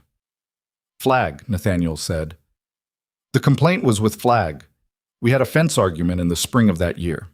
I put in a new post and Orrin thought it was 6 inches over his line. We had the county come measure. And the county's measurement? Said I was right. Orrin bought me dinner. The edge of something crossed Nathaniel's face that wasn't quite humor but was in the neighborhood of it. He was gracious about it. Then the county has an official measurement on record that contradicts Marsh's affidavit. Barstow wrote something. What I need is for you to get me that survey document today, and for you to speak with Flag and confirm he remembers the county visit and its outcome. He looked up. And I need you to think carefully about whether Marsh has any reason, independent of Harrison Caldwell, to file a false affidavit against you. Nathaniel thought about it. Nothing I know of. We're not close, but we're not enemies. I helped him pull a calf last winter. Then we can establish that he had no prior grievance, that his affidavit contradicts existing county records, and that he filed it during the period when Harrison Caldwell has been actively approaching your neighbors." Barstow set down his pen. "That is a story Sheriff Alderman will find interesting." They spent the rest of the morning gathering what Barstow needed.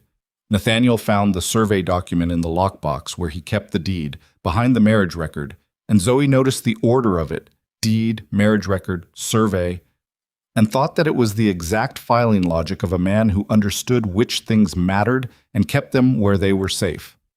Orrin Flagg, when Nathaniel drove over to his place that afternoon with Zoe, remembered the county survey with perfect clarity, including the date and the name of the county man who'd come out and the exact measurement that had resolved the dispute. He was a compact, weathered man in his 60s who listened to the whole story with his arms crossed and a silence that grew progressively more displeased. "That Boston man came by my place twice," Flagg said. "We know," Nathaniel said. "Asked me if I'd ever had any problems with you." Flagg looked at Nathaniel with the directness of a man who'd known him long enough to skip most preamble. "I told him I couldn't think of any that weren't resolved fairly." He paused. "I didn't know what he was building. I should have come to you sooner." "You didn't know," Zoe said. Flagg looked at her, a long, measuring look that she was used to from people in town who were still calibrating what they thought of her. Then something in his expression settled. "You're the one who set up the thing with the ledger? Nathaniel mentioned you'd found the pricing problem with Haskell." "I found it. He's going to address it before the fall sale." Flagg uncrossed his arms. "I'll write what Barstow needs: the date, the county man's name, the measurement." He looked at Nathaniel. "You should have told me sooner what was going on. I didn't want to put it on anyone else." "Nathaniel," Flagg said it with the tired patience of someone who had said equivalent things before. "You've got neighbors. That's the whole point of neighbors." Alderman went to see Harrison on a Wednesday. Zoe wasn't there, but Barstow was, because Barstow had requested to be present, and afterward he came to the ranch and sat at their table and told them what had happened with the economy of a man reporting facts he found satisfying. Alderman had laid out the situation plainly. A false affidavit contradicted by county survey records and witness testimony from a neighboring rancher filed during the period of an ongoing campaign against the Reed Ranch. He had not threatened Harrison with arrest. He had not needed to. He had explained that in Harlan's Creek, a man who came from outside and paid locals to file false documents against established residents tended to find that his business in the county became unwelcome in a variety of practical ways, and that the sheriff's office had a responsibility to ensure the integrity of county records, and that if any further affidavits of questionable provenance appeared, that responsibility would be exercised with some vigor. Harrison had said very little. Hargrove had attempted to argue procedural points. Alderman had listened to them with the patience of a man who had been sheriff for 12 years and had heard most available procedural points. "What was Harrison's face doing?" Zoe asked. Barstow considered. "He was deciding something. I could see it. He was running through his remaining options and not finding many." He paused. "I've seen that look on men before. It usually precedes either a final significant move or a departure." "Which do you think?" "I think both. I think he'll try one more thing and then he'll leave." They looked at each other, she and Nathaniel, across the table. "What's the one more thing?" Nathaniel asked. "I don't know yet, but I'd like you both to be careful in the next few days." Barstow stood. "Careful in the practical sense. Don't be alone if you can help it. Don't go into town at odd hours." He looked at Zoe specifically. "I don't believe your uncle is a violent man in the ordinary sense, but cornered men sometimes do things that are outside their ordinary character." After Barstow left, the cabin was quiet, in a way that felt charged rather than peaceful. Zoe cleared the cups from the table and washed them and stood at the basin looking out the window at the yard. "He won't hurt you," Nathaniel said from the table. "You don't know that." "No." A pause. "But he won't do it here. Not with Alderman watching and Barstow waiting and half this town knowing what he's been up to." Another pause. "I'm not saying there's nothing to be careful of. I'm saying the odds are different now than they were in Boston." She turned from the window. "Different how?" In Boston, you were alone, in his house, under his roof, surrounded by people he'd chosen. He looked at her steadily. Here, you have a lawyer and a sheriff and a neighbor who drove 2 hours to give a statement and a dry goods store owner whose kid has been writing information back and forth for 2 months. He held her gaze. He came here expecting to walk into your life and take you back out of it like you were a piece of furniture he'd misplaced. He found out you've got roots. She stood in the kitchen and let that settle. Roots. The word felt strange and accurate at the same time, the way a word sometimes lands with more weight than you expected. She had roots. 3 months in Montana, and she had roots. She had a husband who filed documents behind the marriage record in the lockbox. She had a neighbor named Flag who drove to give a statement because it was the right thing. She had a woman at the dry goods store who squeezed her hand once when it mattered. She thought about the parlor in Boston where Harrison had hit her, the cold wall she'd gone into, the sound of him straightening his cufflinks. She thought about this kitchen, the new curtains, the mirror with the wooden frame, the ledger with her handwriting in it, tracking the value of a ranch that was half hers in every practical sense now. "You're right," she said. He blinked, faintly surprised because she didn't concede points reflexively. "Okay. Don't let it go to your head." She picked up the dish towel. "What time do you want to leave for the North Pasture tomorrow?" 6. "I'll have coffee ready at 5:30. She heard him exhale something that wasn't quite a laugh and wasn't quite relief and was both. And she turned back to the window and the blue Montana evening coming down over the mountains, and she thought, one more thing. Whatever it is, we'll handle it. But the one more thing turned out to be simpler and uglier than she'd imagined, which was its own kind of Harrison Caldwell signature. He came to the ranch himself on a Thursday evening just before dark, alone and on horseback, without lawyers or documents or the calculated apparatus of his legal campaign. He tied the horse at the fence and walked to the door and knocked in the unhurried way of a man who believes he has the right to knock on any door. Nathaniel opened it. Harrison looked past him. "I'd like to speak with my niece." Nathaniel didn't move. He didn't fill the doorway aggressively, didn't make a production of blocking it. He simply stayed where he was, which amounted to the same thing. "Through her attorney." "I'm not here as a legal matter." Harrison's voice was the voice she'd grown up with. Measured, reasonable, with the particular undertone that had always made her feel she was being unreasonable for noticing what was underneath it. "I'm here as her family." From behind Nathaniel, Zoe said, "Let him in." Nathaniel turned to look at her. She met his eyes and nodded once, and he stepped aside. Harrison came in. He looked around the cabin with the eyes that logged everything, and she could see him cataloging it. The curtains, the ledger on the table, the 2 chairs, the overall evidence of a life being genuinely lived here. And she could see him absorbing this information with the particular difficulty of a man who had constructed a version of events that this room did not support. "Sit down if you want," she said. She did not sit herself. She stood at the edge of the table. He didn't sit. "I think we can settle this sensibly." The court already settled it. The court settled the legal question. I'm talking about the practical one. He looked at her with something she'd learned long ago to identify correctly. Not affection, not concern, but the expression of a man who believes he can still negotiate if he frames it right. "The account review in Philadelphia is going to create complications for both of us. It will take time, it will involve lawyers, it will cost money. I'm prepared to propose a resolution." "What resolution?" "I'll withdraw from the account entirely. Sign over management to you directly, immediately, in full. No review, no process, no extended legal involvement." He paused. "In exchange, you drop any action in Philadelphia." She looked at him. She took her time. She thought about the years of dinners where she'd sat in the correct chair and said the correct thing, and she thought about Claire's letter with the word worried underlined once, and she thought about the parlor wall. "The review isn't mine to drop," she said. "The bank opened it internally. I don't control it." Harrison's jaw shifted. He'd known this, she thought. He'd probably known it when he made the offer. "You could write a letter expressing that you're satisfied with the management of the account and that you don't wish to pursue further action." "I could," she said. "I'm not going to." The room was very quiet.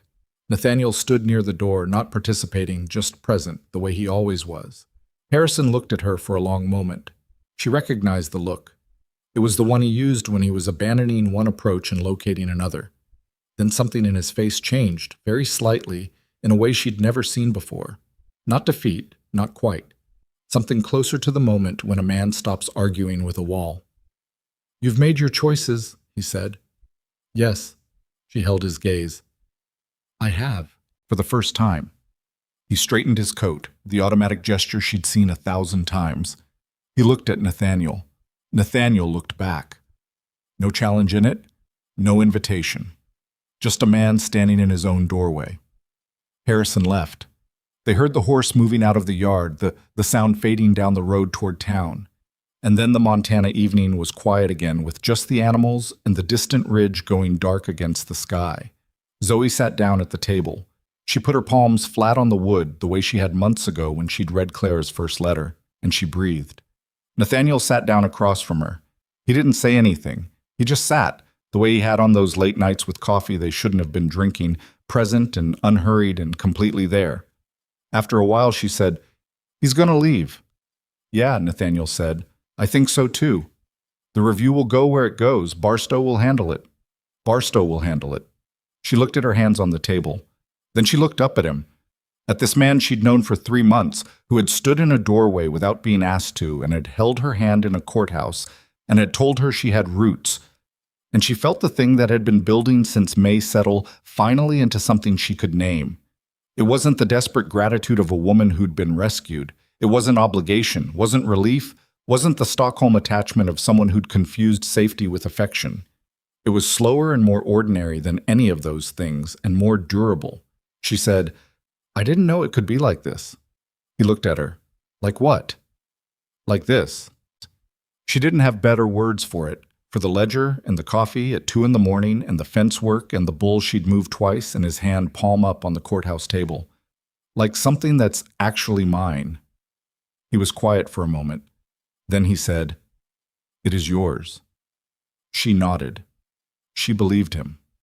Outside, the last of the light went off the mountains, and the cabin held its warmth against the coming dark.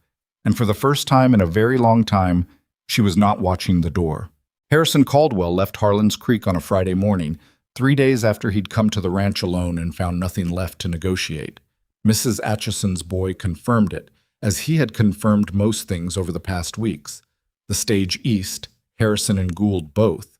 Hargrove having departed 2 days earlier, the hotel room empty and the bills settled in full. He reported this to Zoe with the satisfaction of a 13-year-old who understood he'd been part of something, and she thanked him and gave him 2 pennies and stood on the porch of the dry goods store watching the main street of Harlan's Creek go about its ordinary Friday business. She waited for the feeling she'd expected. Relief, maybe. The dramatic exhale of a woman who'd been holding her breath for months. What she felt instead was quieter and less satisfying and more real. Something like the way your body feels the morning after hard physical work, not energized but used. The particular tiredness of effort that went somewhere. He was gone. The immediate crisis was over. But the account review in Philadelphia was still ongoing, and the documents were still in Barstow's files, and none of it was finished so much as moved to a different room. She bought her flour and her salt and drove the wagon home. Barstow's letter from Aldrich in Philadelphia arrived in the last week of July, and it was the most significant piece of mail Zoe had received since Claire's second letter with the underlined word. Aldrich wrote that the bank's internal review had concluded. The findings were being forwarded to the Pennsylvania State Banking Commission. The language was careful, legal, written by a man who understood that letters could be read by the wrong people at the wrong time. But the meaning underneath the careful language was plain enough. The review had found what Zoe had always known was there to find. 7 years of management fees that exceeded any reasonable standard. Investment losses in vehicles that Harrison himself had a financial interest in. Losses that had enriched him at the cost of the account he was supposed to protect. A pattern that, in the Banking Commission's view, warranted further examination. Aldrich used the phrase potential civil liability twice. He used the phrase pattern of self-dealing once. He did not use the word fraud because Aldrich was the kind of lawyer who did not use words he couldn't yet prove in court. But the word was there between the lines, the way some things are present in a room without anyone saying them. Zoe read the letter sitting at the kitchen table, and then she read it again, and then she folded it and put it in the tin box that had lived under the floorboard and was now on the shelf above the wash basin, because she no longer needed to hide things in this house. She sat for a while. Outside, she could hear Nathaniel in the barn, the familiar sounds of the morning routine. Water buckets, the low talk to the horses that he did without seeming to realize he was doing it, Agnes making her usual dignified complaint about something. She thought about the $9,000 her parents had saved. Careful, modest people who had worked 60 Pennsylvania acres and set money aside the way people set aside things they mean to pass forward because they believed in forward, believed in the next generation having something to build from. She thought about her father trusting his brother in the way people trust family before they have reason not to. She thought about 17 years old, standing in Harrison's Boston house for the first time, believing that someone was taking care of her. The money that remained, $6,000 and some hundreds, the amount left after 7 years of Harrison's management, was hers now. Formally, legally, completely. She went outside and found Nathaniel at the barn door and handed him the letter without comment. He read it. He read it the way he read everything, all the way through without skipping. Then he folded it and handed it back. "It's over," he said. "The account part is." She took the letter. "He'll still have to answer to the banking commission. That could take a year, maybe more. But he can't touch the money. He can't touch anything." Nathaniel nodded slowly. He looked at her in the particular way he had, not examining, just present, the full attention of a man who'd learned to notice things without making a performance of noticing. "How do you feel?" It was a question he didn't ask often, which was part of why she answered it honestly when he did. "Like it's not enough," she said. "And like it's enough." She paused, both at once. He understood that. She could see that he understood it, which was its own specific form of comfort. Not someone telling her how she should feel, just someone getting it. "Come look at something," he said. She followed him into the barn. He'd been working on the tack organization she'd suggested 2 weeks ago, a reorganization of the storage that would save time in the mornings. It was half finished, the new hooks and the sorted equipment, practical and unglamorous, and exactly the kind of thing she'd come to find satisfying in a way she wouldn't have predicted 6 months ago. "I need another opinion on the hook placement," he said. She looked at it. She moved 2 hooks 3 inches to the left and 1 higher. He watched, then nodded. They spent 20 minutes finishing it together, not talking much, and that was its own kind of answer to his question. The ability to just do the next thing, the ordinary useful thing, without Harrison's shadow falling across it. September arrived the way Montana Septembers do, with cold mornings that smelled like the end of something and afternoons that still held summer's warmth for a few hours before releasing it. Zoe turned 25 on the 9th. She hadn't mentioned it was coming. Not because she was avoiding it, but because she'd spent so many months thinking about September as a deadline, a countdown, a point after which Harrison's options closed entirely, that she'd stopped thinking of it as her own. Her birthday. A day she'd been born. Nathaniel knew. She wasn't sure how. She hadn't told him, and she didn't think he'd found it in any document. She suspected Mrs. Atchison, who knew most things about most people and operated a quiet information network that ran entirely on goodwill and community investment. He made her breakfast. Not a celebration, not a production. He was up before her, which almost never happened, and when she came out there were eggs and biscuits and coffee on the table, and he'd picked a handful of late wildflowers from the edge of the north pasture and put them in the tin cup she used for pencils. She stood in the kitchen doorway and looked at the table and the tin cup with the flowers and felt something crack open in her chest in a way that wasn't painful but that required a moment to get through. "Sit down," he said from the stove, "before the eggs get cold." She sat down. She ate the eggs. They weren't perfect. He'd cooked them slightly too long, the way he always did, because he was attentive to most things in the kitchen, but consistently optimistic about eggs. She ate them and didn't say anything about it, because it didn't matter, because they were made and given, and that was the whole of what mattered. Thank you, she said. He sat across from her. Barstow has papers for you to sign today. Final transfer documents from the Philadelphia account. We can go after the morning feeding. Flagg also asked if we wanted to come to supper Saturday. His daughter is visiting from Helena. I'd like that. Okay. He poured more coffee into her cup. Happy birthday. She looked at him over the cup. The morning light came through the new curtains. The same curtains he'd bought before she arrived. The ones she'd noticed and not commented on. The evidence of a man who had prepared a space for someone he hadn't met yet, who had bought curtains and a mirror and hoped. And it fell across the table between them, and she thought about her parents' 60 acres and the money they'd set aside and the forward they'd believed in. This was it. This was the forward. Not what they'd imagined, probably. Not what she'd imagined. But here, real, made from two people choosing each other in the particular difficult daily way that choosing actually works. Not once, not in a single dramatic moment, but over and over, in fence lines and late coffee and eggs cooked slightly too long. Thank you, she said again, and meant something larger than breakfast. But the signing at Barstow's office was practical and undramatic, which was exactly how Barstow did things and exactly what she needed it to be. 3 documents, 2 signatures each, a notarization, and then the First Agricultural Bank of Philadelphia had a formal record of transfer that made $6,214 and some cents the sole property of Zoe Reed, formerly Caldwell, without condition or oversight or the signature of anyone named Harrison. Barstow shook her hand. He shook Nathaniel's hand.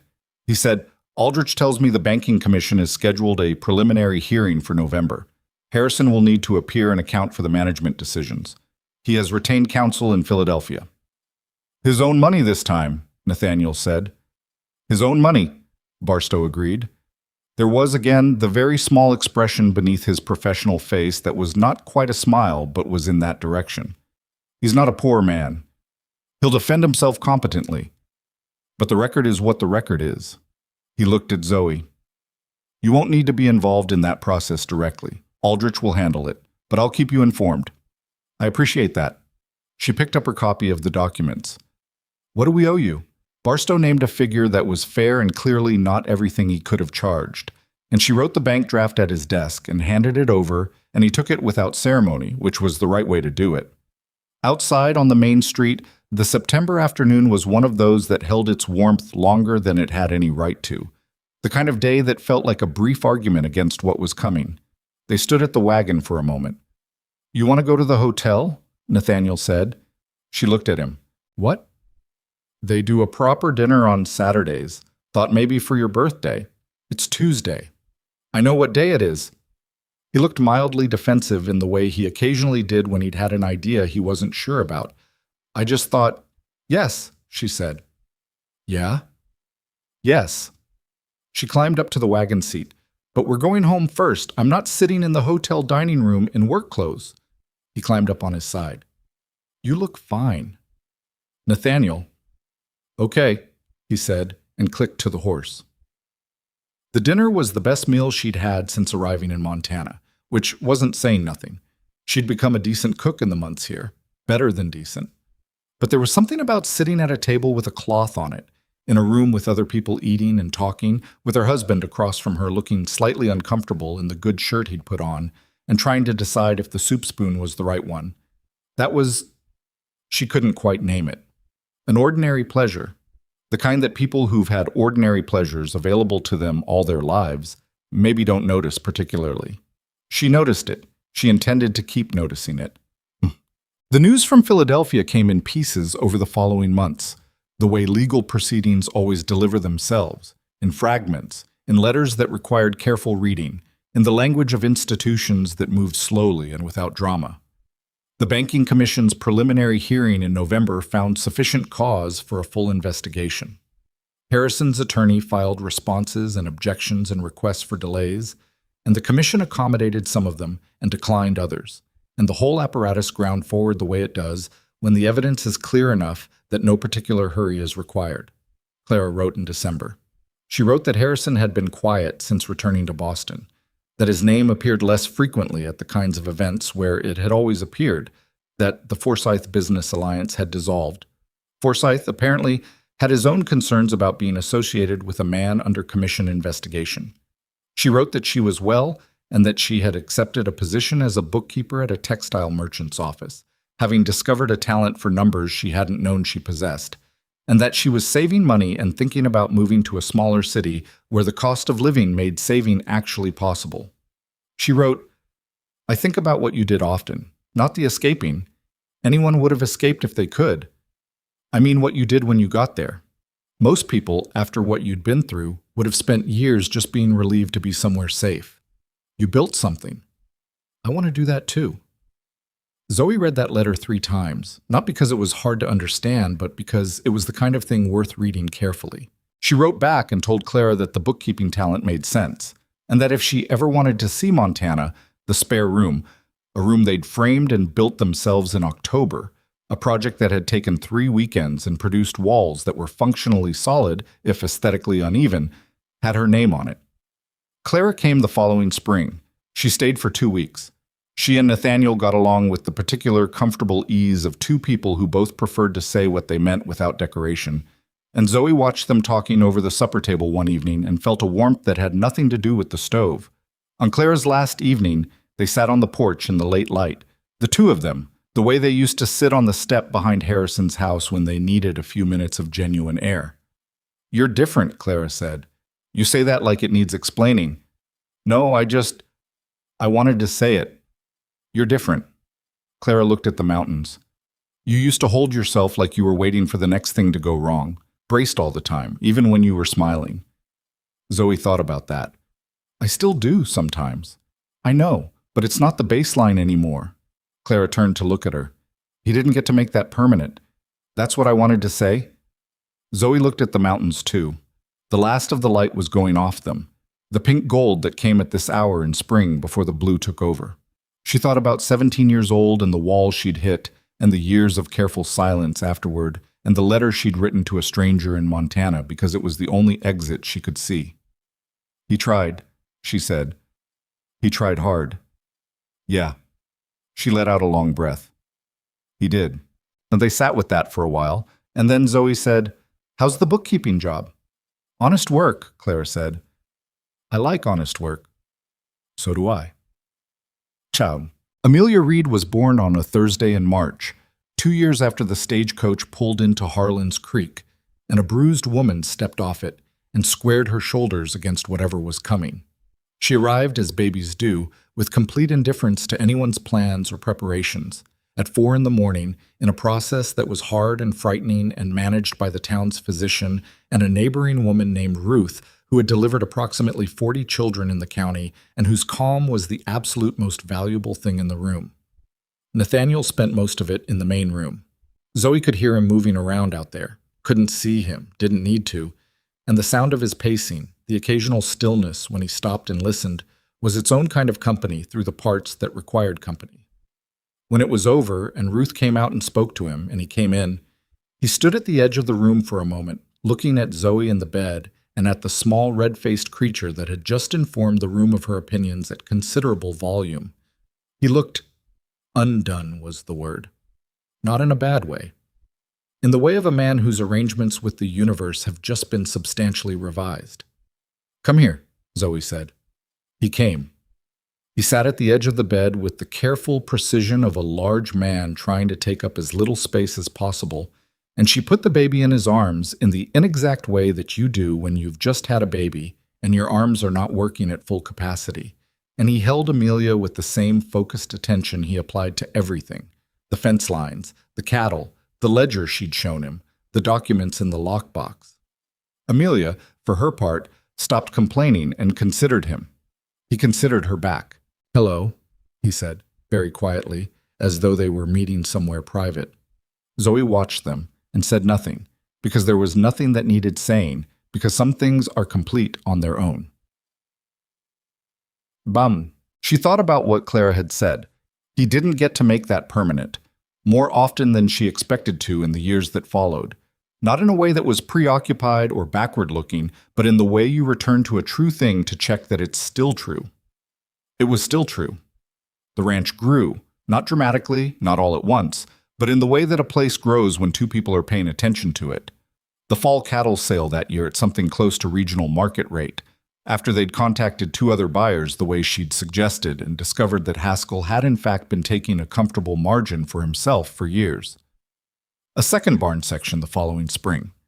60 additional acres purchased when the land east of their fence line came available, and Nathaniel spent 2 evenings with the ledger before deciding they could manage it.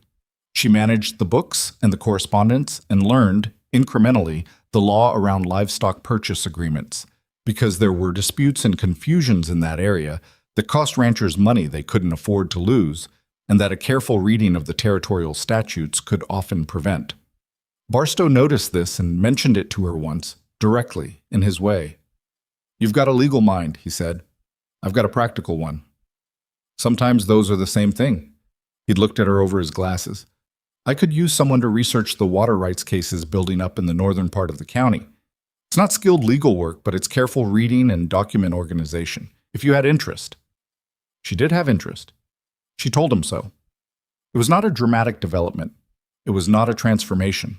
It was a widow's son lawyer in a small Montana town telling a rancher's wife that her mind was useful, and a rancher's wife saying yes to the use of it. It grew from there the way most useful things grow. Slowly, with setbacks, requiring more patience than she sometimes had, and producing satisfactions that arrived quietly rather than all at once. By the time Amelia was old enough to come into town with her mother and sit in the corner of Barstow's office with a picture book while Zoe organized depositions and wrote summaries of land use law, it was simply what Tuesdays were. So, Harrison Caldwell received a formal finding from the Pennsylvania Banking Commission 3 years after he left Montana. In the summer that Amelia took her first steps across the kitchen floor toward the dog they'd acquired from Flagg's litter, a hound with more enthusiasm than coordination who went by the name of Cobb. Aldrich's letter was careful, as always, but the meaning was plain. The commission had found Harrison liable for breach of fiduciary duty and ordered restitution to the account of an amount that represented, in the commission's assessment, the difference between what the account should have held under reasonable management and what it actually held. The restitution figure was substantial. Harrison would pay it from his own funds over a period of years, under conditions of ongoing oversight. He would not go to prison. Zoe had known it was unlikely. The mechanisms that protected men like Harrison from prison had always been more reliable than justice in the absolute sense, and she had made her peace with that likelihood before the proceedings were over, because making peace with what you cannot change is either wisdom or survival, and usually both. He would pay. He would be watched. His name would carry a record that his kind of careful social management could minimize but not erase. In the rooms where he'd spent decades operating with impunity, there would now be people who knew. She read the letter at the kitchen table, the same table where she'd read Clara's letters and Barstow's updates, and the first hopeful, careful words of a man in Montana who described himself plainly and said honest twice. Amelia was on the floor with Cobb, engaged in a negotiation over a piece of dried apple that was going roughly as well as all negotiations with toddlers go. Nathaniel was outside. She read the letter. She set it down. She looked at her daughter on the floor. She thought about what she wanted to feel, and then she checked what she actually felt, because she'd been doing that for 3 years now, keeping them separate, knowing the difference. What she actually felt was tired and satisfied, and something that wasn't forgiveness, and wasn't hatred, and lived somewhere between them in the territory that doesn't have a clean name, the place where you've stopped letting something own a room in you that it doesn't deserve. She picked up the letter and put it in the tin box on the shelf, and then she picked up Amelia and went outside. Nathaniel was at the fence with the ledger she'd updated the night before, checking the numbers for the fall sale. He looked up when she came out. "Aldrich's letter came," she said. "And?" "He's paying it back. Banking Commission ordered restitution." She shifted Amelia on her hip. "He won't be charged with anything criminal." Nathaniel looked at her carefully, checking the same thing she'd checked herself, what she actually felt. "Okay?" She thought about it honestly, the way she'd learned to think about hard things. Not to manage the feelings into a presentable shape, but to look at them straight. She thought about the wall in the parlor and the cufflinks and 7 years of a life that was not her own, And she thought about the stagecoach platform, and the wagon road, and the curtains she hadn't commented on, and the fence line, and the ledger, and the morning she'd read her mother's will and understood for the first time what her parents had meant to give her. "It's enough," she said. It was the same thing she'd said the morning the bank review was opened. Not enough and enough. Both at once, and it was still true, and she'd stopped needing it to be different. He held out his hand. She took it. Amelia grabbed one of his fingers with the unprompted authority of a person who had never had a reason not to reach for what she wanted, and he let her hold it, and the three of them stood in the September morning of a ranch that was theirs. Weeds in the south pasture, a fence post that needed attention before winter, the hound getting into something in the barn that would probably require intervention. All of it imperfect, all of it real, all of it made rather than inherited. That was the thing she understood now that she hadn't understood at 17 or 20 or 23. That chosen things are not lesser than given things. That a family built from two people who decided, in the middle of difficulty and uncertainty, to keep deciding. That is not a consolation for something better. That is the thing itself. She had come to Montana with one bag and a bruised face and a letter that said she needed safety more than anything else. That had been true. And safety had come, and had turned into something she hadn't known to ask for because she hadn't known it was possible. Not rescue, not shelter, but a life that bore her actual weight, that held her actual self, that was large enough for her whole person and not just the manageable parts. Nathaniel went back to the ledger. Amelia held his finger and looked at the mountains with the complete seriousness of a small person encountering vastness. Zoe stood between them in the morning that smelled like coming autumn and thought, here, just this. It was enough. It had always been going to be enough. She just had to get here first.